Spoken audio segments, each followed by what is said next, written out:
Hi there, it's Clive here today. Today I'm talking about the Stadia Founders free pro subscription trial, which ends over the next few days for many people. So the big question is, what now? Is the party over? So Stadia Founders Edition started rolling out to founders on November the 19th, 2019. Yeah, but Clive, I had to wait a whole 2 days after that before I got mine, and I was livid about it.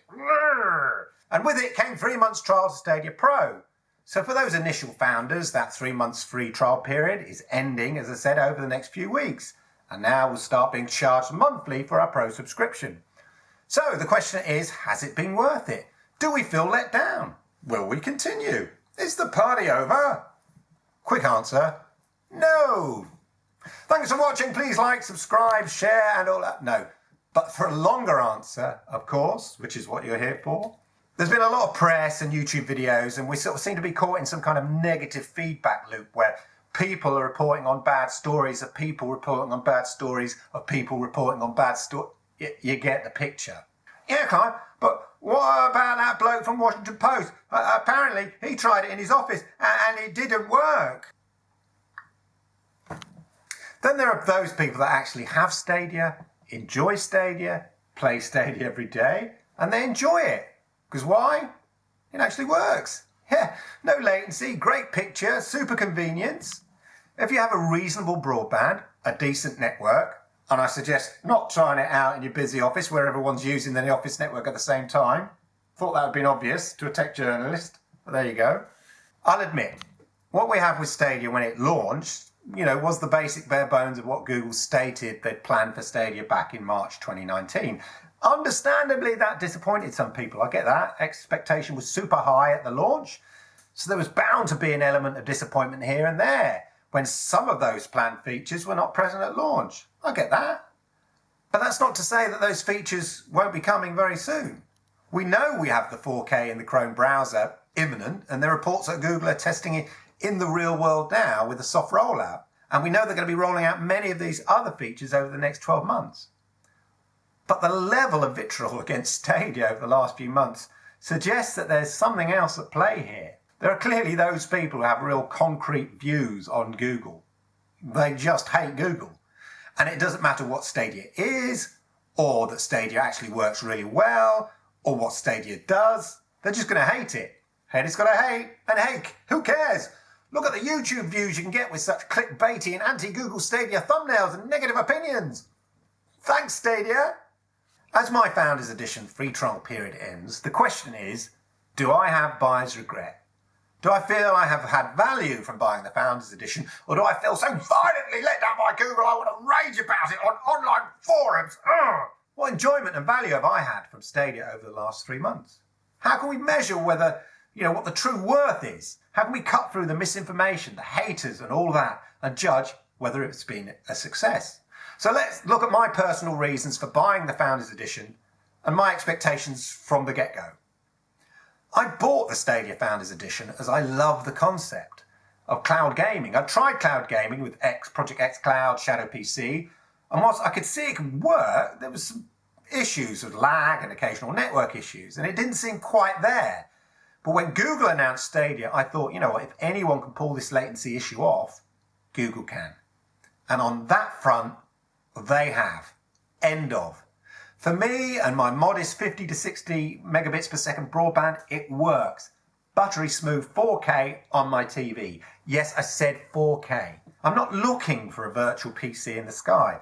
I just want a console-like service which makes it easy to play games. And as with any new console, you have to buy the games for that specific console. I get that bit. I've got an Xbox X. The argument that, hey, I can't play my existing PC games on it, therefore Stadia's useless, is just dumb. You don't buy an Xbox and a PS4 and then moan you have to buy new games for them as they don't play your existing PC games. Stadia is effectively a console. Games are ported or developed specifically for it, just as with Xbox and PS4. That was always the idea. I never saw it as a virtual PC. Google never marketed it as a virtual PC.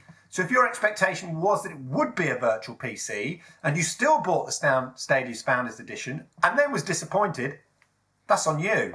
Caveat emptor. In terms of virtual consoles, we've got Project X Cloud, which is restricted to mobile devices at 720p, so not quite there yet. And as such, you can only really compare respectively the mobile versions of the two apps. When Project xCloud has a Windows app, I'll be right there comparing it with Stadia on the Chrome browser. GeForce Now, that works well, but it's just not for me. I mean, I don't have a library of PC games or an extensive Steam library. GeForce is more your virtual PC. And if you've got loads of PC games or you like to play PC games and that's important to you, then that's okay. Maybe Stadia is not for you. Maybe GeForce Now is the service for you. That's okay. It's good to have choice, consumer choice in the cloud gaming arena. Stadia offers me a virtual console in the cloud. I prefer gaming on a console. I can access it from my Chrome browser, on my Android phone, and my Chromecast Ultra in glorious 4K. Yeah, but what of all the complaints, Clive? I see loads of complaints on the Stadia subreddit, and they're meant to like it. Well, I understand some of the complaints about missed opportunities, or maybe some of the lack of games, and the initial launch not meeting people's expectations. I get that. The launch was not perfect. I'm not here to say it was. But we also have to bear in mind that it's Reddit. Hardly the last bastion of online cheerful optimism. Stadia Reddit reminds me of that kind of "what have the Romans ever done for us" from Life of Brian. Stadia, huh? What's Stadia Pro ever done for us?